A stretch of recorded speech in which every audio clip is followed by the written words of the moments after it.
প্রার্থী তালিকা ঘোষণা হয়ে যাওয়ার পর থেকেই প্রার্থীরা জোর কদমে প্রচারে নেমে পড়েছেন, দেওয়াল লিখন শুরু করেছেন। কিন্তু আসানসোলে দেওয়াল নিয়ে ঝামেলা, বিজেপির দেওয়াল লিখনে বাধা দেওয়ার অভিযোগ।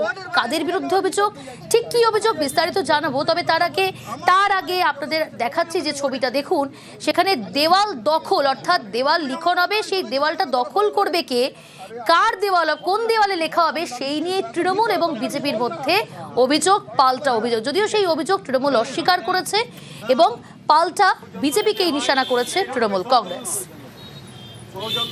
এখানে কেউ কিন্তু বাইরে ছিল না, সবাই আমার এখানে কেউ ওয়ার্ডের বাইরে ছিল না, কি করতে যাচ্ছিল, কিছু করতে যাচ্ছিল। তুই এই কথা আমার এখানে যতগুলো আছে সবাই আমাদের ওয়ার্ডের ছিল। আমরা আগেই দেয়ালটাকে বুকিং করেছিলাম, ওখানে আমরা টিএমসি লিখেও দিয়েছিলাম। তা সত্ত্বেও এখানে আবার বিজেপির ক্যান্ডিডেটের নাম লেখা হচ্ছে। রীতিমতো গুটখা খেয়ে পানের পিক ফেলে পুরো দেয়ালগুলোকে নষ্ট করে দেওয়া হয়েছে। অগ্রণীর পুরো এরিয়া আমাদের দেয়ালগুলো নষ্ট করে দিয়েছে। আমরা বুক করা সত্ত্বেও উনি কি করে পারলেন যে এখানে ওনাদের ক্যান্ডিডেটের নাম লেখাতে? আমাদের একটা অস্থায়ী অফিস হচ্ছে ওইখানটা, আর ওই অস্থায়ী অফিসের দেওয়ালে তৃণমূল কংগ্রেসের লেখা থাকবে, ওটা ঠিক নয় আর কি।